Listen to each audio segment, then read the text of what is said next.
Madame, monsieur, chers troublés, chers amis carnavalisants, ça y est, nous y sommes. Le carnaval 2023 est là, est bien là. Comme vous le savez probablement, l'affiche du carnaval est le fruit d'un concours organisé par le syndicat d'initiative et dont les membres du jury sont les présidents des sociétés folkloriques, ainsi que 3 représentants de ce royal syndicat d'initiative. Cette affiche, et je demande à Gaël de venir près de moi, a été sélectionnée dès l'édition 2021 qui n'a pu avoir lieu.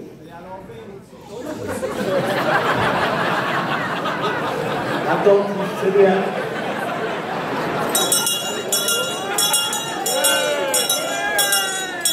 La première vanne est pour Fernandville. Ah voilà. Monsieur l'heureuse lauréate que nous saluons et remercions est Madame Charline Calbuche de Béversé.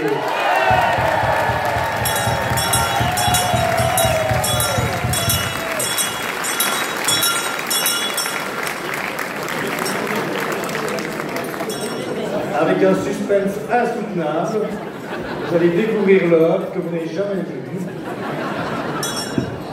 Bravo, Charline.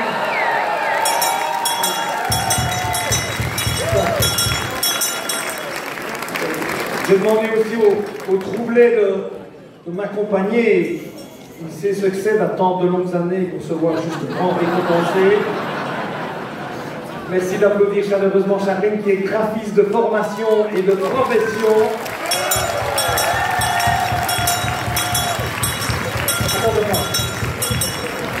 Cette affiche déjà historique avec les éditions 2021 reportées et 2022 soi-disant annulées. Mais ça y est, 2023, elle est là. Merci beaucoup, tu es déjà dans l'histoire. Bravo Charline.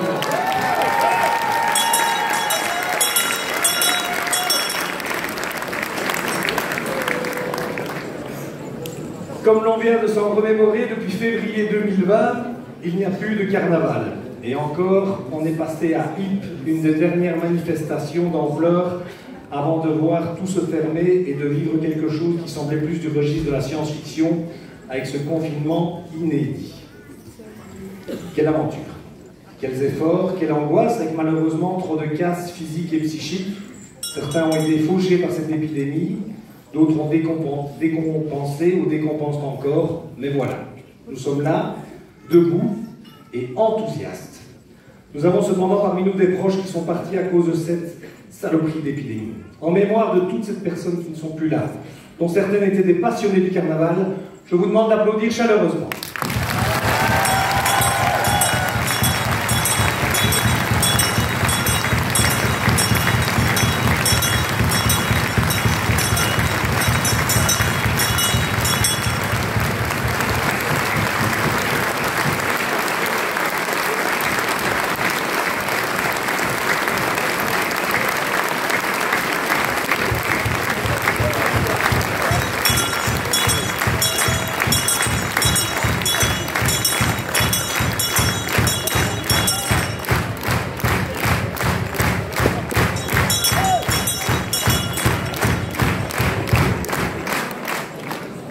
Merci pour elle. Traditionnellement, ce discours de remise de la planule est aussi l'occasion de retrouver nos amis d'autres cités folkloriques.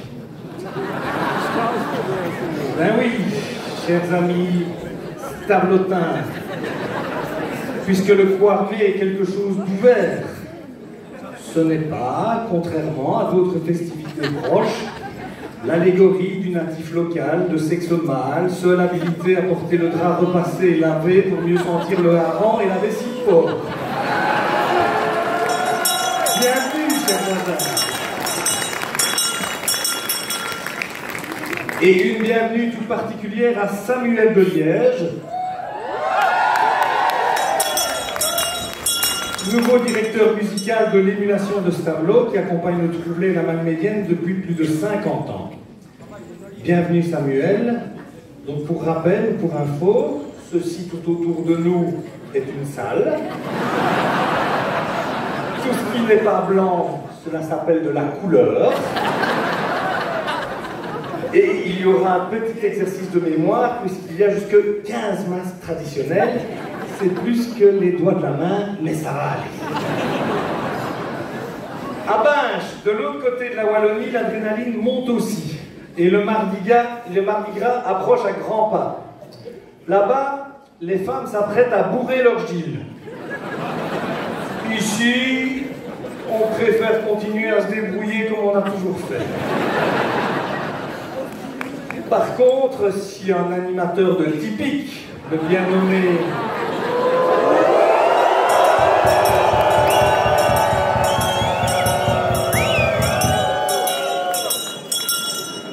nommé de Marteau ne veut plus venir à Malmedy, il peut aller à Binche, il préférera peut-être ce concept moins sauvage à ses yeux. Est-ce que nos amis de Nantua sont là? Ah, Nantua n'est pas venu. Il y a un Binchois dans la salle. Ah, bienvenue Binchou. Bienvenue aussi quand même. C'est pas grave, on vous aime quand même. Est-ce qu'il y a des amis de Tille-le-Château? Est-ce qu'il y a des forêts de Tilf? Ah, non, il y a une belle voix. Bel organe, le forêt. Est-ce qu'il y a des amis de Beaune? Et qui nous fêtons ce week-end notre jumelage, le 60e anniversaire de notre jumelage. Est-ce que nous avons un ami de Marseillan qui serait là? Encore un ami. Est-ce qu'il y a des aérostiers dans la salle? Oh. Bon, en tout cas, vu d'ici, cher Fabien, je peux te dire qu'il y a du monde, hein, pour venir assister à ta consécration. Du Trouvelet Fabien. Fabien, troisième du nom, après Fabien de Belen et Fafi tout récemment. Chers amis, vous n'avez pas idée de la souffrance, du supplice bien nommé chinois, de l'insoutenable attente de Fabien III depuis qu'il a été désigné Trouvelet en 2020. Une vie d'attente, d'envie, d'espoir, qui enfin prenait une nouvelle tournure, un sacre, une consécration, que dis-je, un Graal. Le but d'une existence entière qu'il commençait enfin à effleurer du bout des doigts. Cela devenait possible. Que de sacrifices personnels, que de verres offerts, que de bières ingurgitées, que de soirées consacrées, que de jetons investis. Mais là oui, l'OPA sur la présidence de la Malmédienne. Le repli stratégique sur le majorat autoproclamé de Monfaille. Et dans la foulée, la désignation à l'issue d'un conclave à huis clos dans la chapelle Sixtine des Malades. Et oui, fumée blanche, c'est lui, l'élu. L'unique, le président juste bigger than life qui va devenir président Trouvelet. Un cumul à côté duquel le député bourgmestre de la roupie de Sansonnet. De la monnaie locale à la piscine communale. Une Lada dans un garage de Roger Guélène. Ou de Freddy Herpin, vous pouvez choisir. À la limite, le cumul roi-premier ministre pourrait tutoyer celui-ci dans l'histoire de l'humanité. Une telle juxtaposition de fonctions n'a eu lieu qu'une seule fois par le passé. Bref, tout cela pour dire qu'alors que tout était enfin sous contrôle, il était et élu président et désigné Trouvelet, et là, bardaf, le Covid débarque, 2 ans sans carnaval. L'année dernière, souvenez-vous, alors que l'épidémie fléchissait, il était déjà formellement interdit à tous les disciples de Fabien III d'être aperçus à moins de 500 mètres de la place Albert.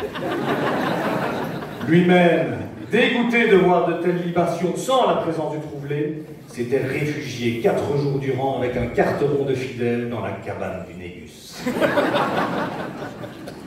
Mais bon, ça y est, cher Fabien, tu vas recevoir cette fameuse palule. Je te remercie déjà d'avoir accepté de la recevoir dans cette humble salle de la fraternité. La cathédrale de Reims n'était malheureusement pas disponible. Après le couronnement de Louis XIV, ils auraient été très honorés de recevoir cet événement majuscule, mais la diplomatie franco-belge a encore quelques progrès à faire. En parlant de diplomatie, non seulement le Covid a déferlé sur le monde, mais désormais un conflit armé a lieu sur le sol européen.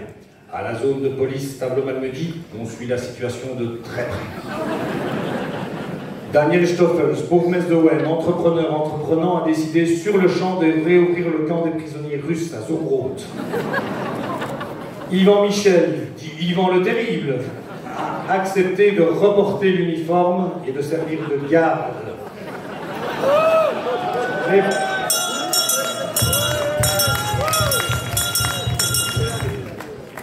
Les prisonniers n'auront qu'à bien se tenir. Ils pourront toujours supporter l'armée rouge, mais celle du standard. Yvan a négocié une permission tous les week-ends à la taverne de Rome, histoire de s'alimenter autre chose que de la salade russe. En Fagne, il y a le loup qui rôde, place de Rome, c'est plutôt la lupulus qui trône. À Stoumont, le bourgmestre Didier Giltinet se veut toujours solidaire. Si l'armée belge n'a plus de chars à envoyer, lui, il en a un, et un gros sur la place à la Glaise. Il a proposé d'envoyer son char Tigre rejoindre ses petits copains Léopard. Il devra juste faire le petit entretien des 80 ans chez Danemark. Sinon, ça ira. À Stablo, le bourgmestre, Thierry de Bournonville, préfère manier l'explosif. Le monument aux démineurs, situé devant les bureaux de l'Ardenne déménageante, va s'alléger. Les nombreux objets du monument vont être à nouveau remplis de potions stablotaines, caustiques et corrosives à souhait.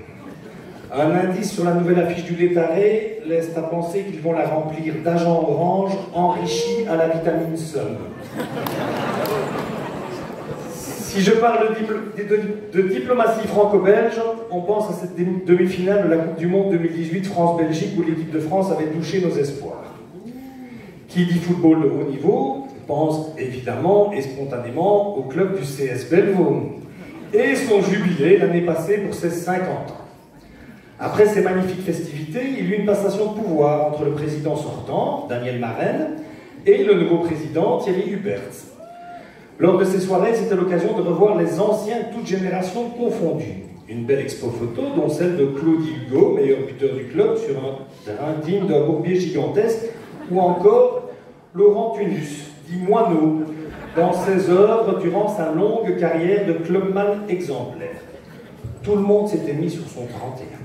Les murs avaient été fraîchement repeints aux couleurs du club, jaune et vert. Jaune et vert, ce sont les mêmes couleurs que le FC Nantes, 8 fois champion de France. Avec de telles couleurs, on les surnomme les Canaries et ils jouent à domicile dans le stade de la Beaujoire. Après, la comparaison s'est arrêtée là durant la soirée bien arrosée. Il ne faut en effet pas confondre les Canaries déchaînés à la Beaujoire avec Moineau endormi dans l'épissoire.